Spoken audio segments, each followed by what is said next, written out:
prayer is the greatest gift with which God blessed his Son at his creation. This is the introduction to the Song of Prayer, and it's another golden moment in ACIM.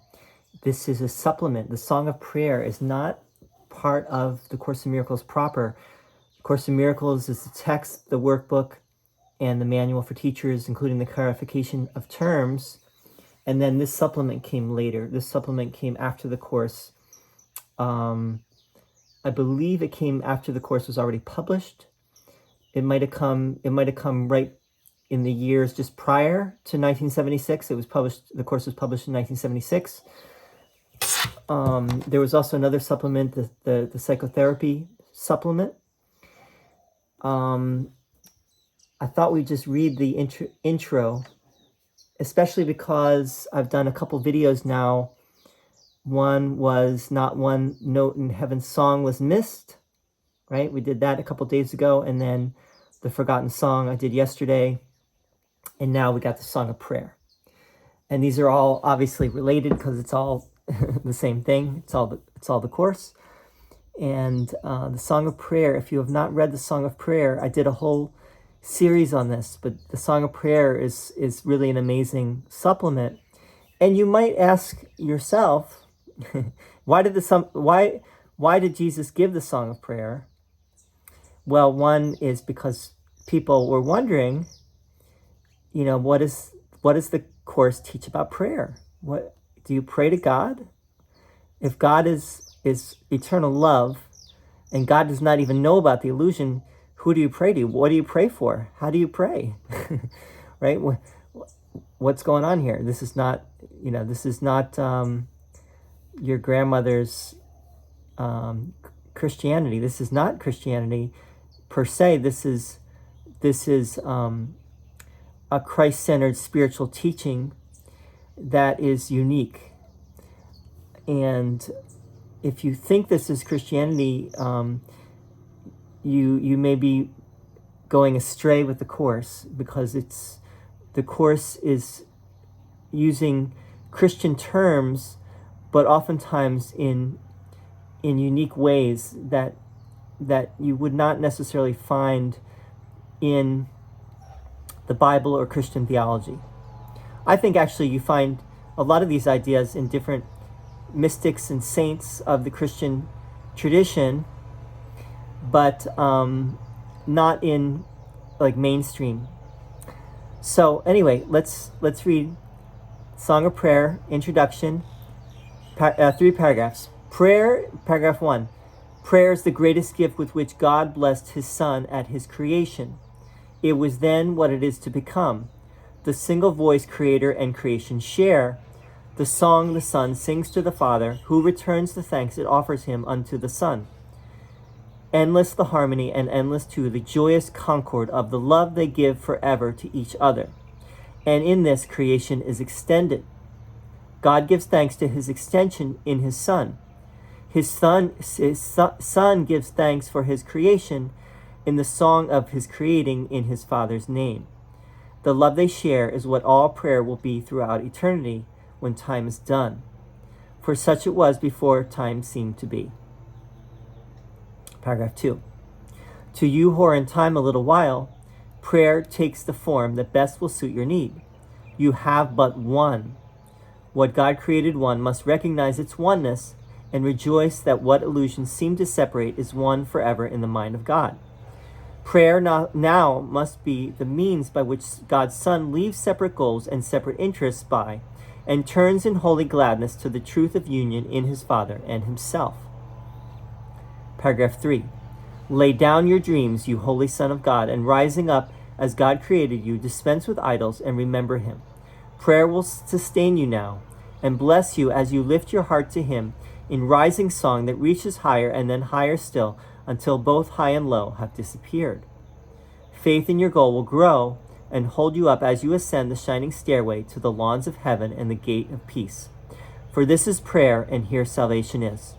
This is the way. It is God's gift to you. Full stop. That's the end of the introduction. This is the supplement, the Song of Prayer supplement. Let's go through it a little slower. Paragraph 1, prayer is the greatest gift with which God blessed his Son at his creation. Prayer is the greatest gift with which God blessed his Son at his creation. So if you read this and you don't know the course, you might say, well, prayer, yes, prayer is so great. I should be praying all the time. For this and for that and this and that. But this is not what this is saying. Prayer is something else for the course. Prayer, what Jesus is saying here, prayer is like the song that the Son sings to the Father and the Father sings to the Son. It is the one song of the universe. What is the universe? The universe is uni, one, verse, song. It's one song. Right? So the prayer, the song of prayer, why is it called the song of prayer? Because prayer really is a song. It's one long song.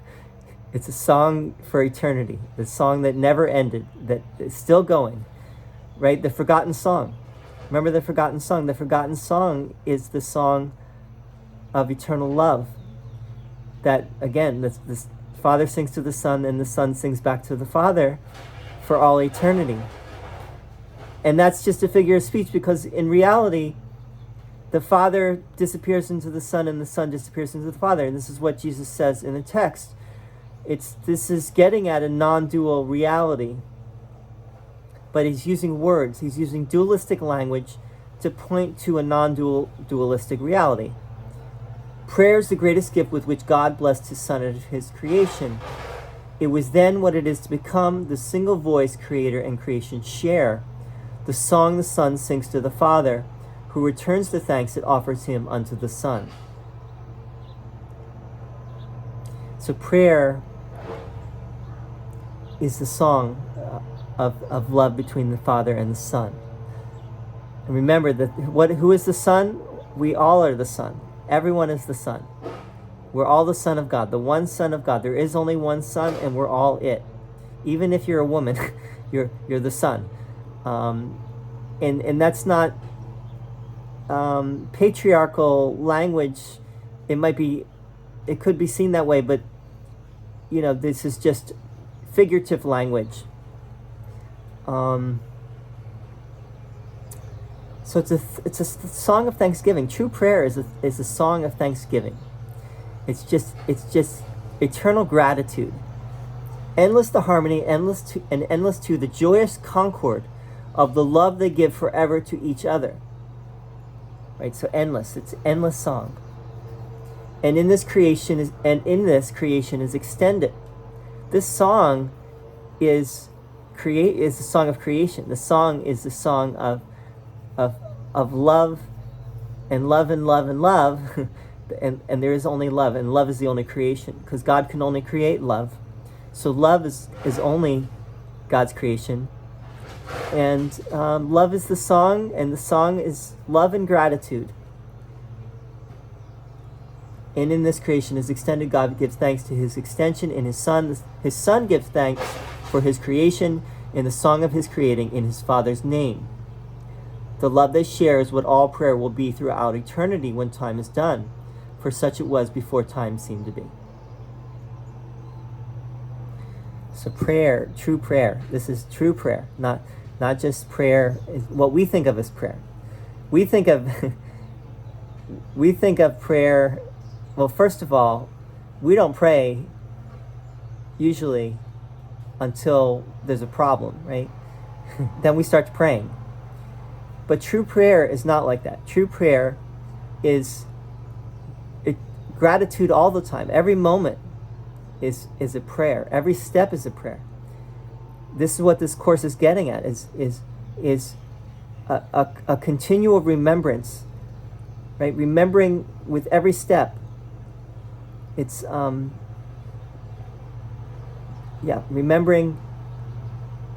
remembering the truth of what we are in every moment, and giving thanks for that. Paragraph 2, to you who are in time a little while, prayer takes the form that will best suit your need. So now this is acknowledging that you may have needs while you're here in the body, in this world, right? So prayer will take a form that best suits your need. But then Jesus says you have but one. You only have one need, really. What God created one must recognize its oneness. So your only need is to recognize your oneness with God, right? The atonement principle. Your one responsibility, your one function, your one need is just to accept who you are, what you are, which is God's Son, and remember that you are a loving creation of a loving Creator. What God created one must recognize its oneness and rejoice that what illusions seem to separate is one forever in the mind of God. So again, this is the atonement principle. There is no separation. Separation is an illusion. This world is an illusion. Time and space, the time and space continuum and the space-time continuum and the everything that comes of the ego and the tiny mad idea of separation is all unreal.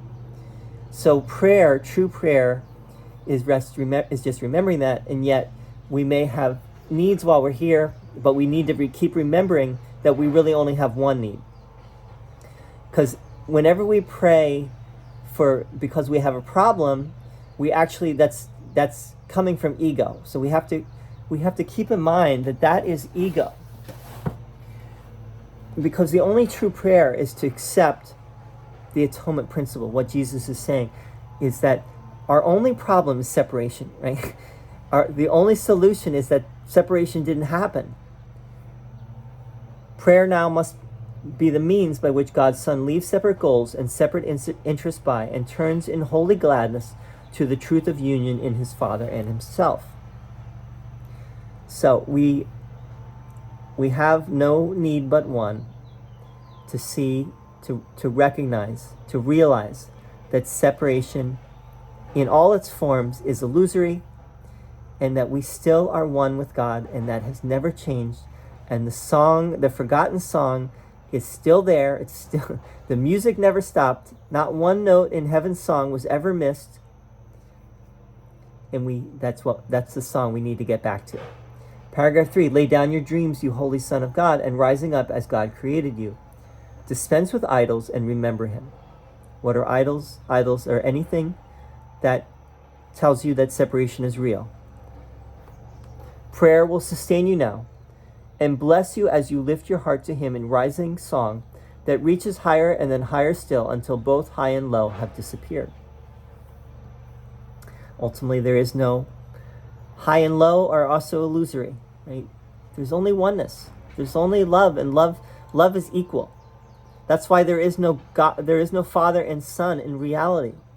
This is where people, I think, have trouble, because the language of the Course suggests that the Father and the Son are also eternal realities. But still deeper than that is that Father and Son, as love, must be one. That means that there is no distinction ultimately between the Father and the Son. And that's something we can't understand right now, because we think in terms of separation.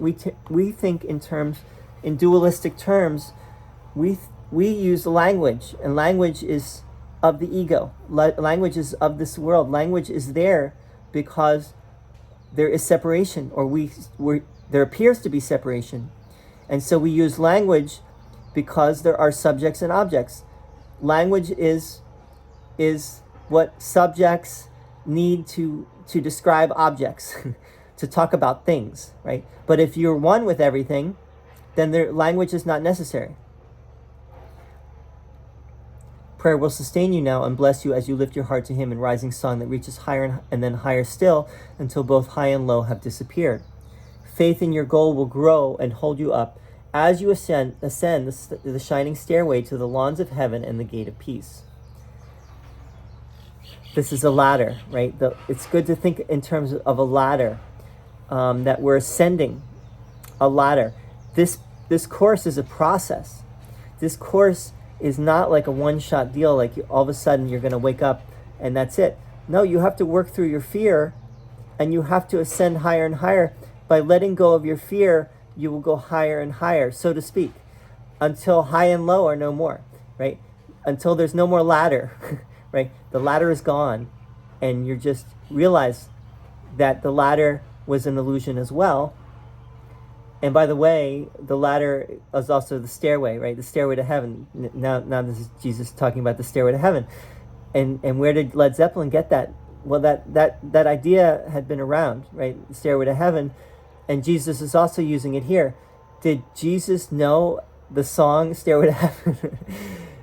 He might have, actually, because the song had already come out when this song of prayer was transmitted to Helen. Helen scribed it, and Stairway to Heaven by Led Zeppelin had already come out. But I'm kind of being facetious here, but it could be because Jesus obviously knew about other things, other contemporary things that Helen knew about. Did Helen know Led Zeppelin and Stairway to Heaven? Probably not, but who knows? Maybe she did. For this is prayer, and here salvation is. This is the way. It is God's gift to you. Faith in your goal will grow and hold you up. So faith will grow. Trust will grow. As you do this work, as you do this practice, as you trust the process, your faith will grow, and you will go even higher and higher, and you will slowly but surely you will realize the truth of existence, and you will get there, and you will know the song. You will remember the song. So I wish that for you and for all of us, and may you have a beautiful day wherever you are, and hope this was helpful. Please let me know if you want to share anything, and keep singing. Keep the song alive, keep the faith alive. See you soon.